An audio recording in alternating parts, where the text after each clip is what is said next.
మనమున భక్షపాతగతి మాదెసమానుము ధర్మనీతి వర్తనముల. మనమునం భక్షపాతగతి మాదెసమానుము ధర్మనీతి వర్తనముల. రెండు దిక్కుల హితంబును బెంపును గల్గునట్టి చొప్పున.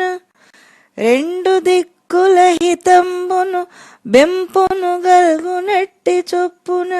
విదురాది సజ్జనుల బుద్ధికి రానుచితంబు తోడి మెల్పున.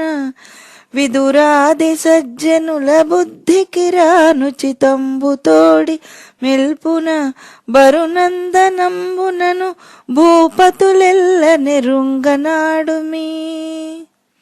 బరునందనంబునను భూపతులెల్ల నెరుంగనాడుమీ. భావం: ఓ కృష్ణ, మా విషయంలో పక్షపాతం చూపవద్దు. ధర్మాన్ని నీతిని అనుసరించి ఇరుపక్షాల వారికి మేలు అభివృద్ధి సమకూరే రీతిలో విదురుడు మొదలైన సత్పురుషుల మనసులకు సమ్మతమయ్యేటట్లుగా తగినంత మెత్తదనంతోనూ కఠినమైన మందలింపులతోనూ కురుసభలో రాజులందరూ గ్రహించేటట్లు మాట్లాడు.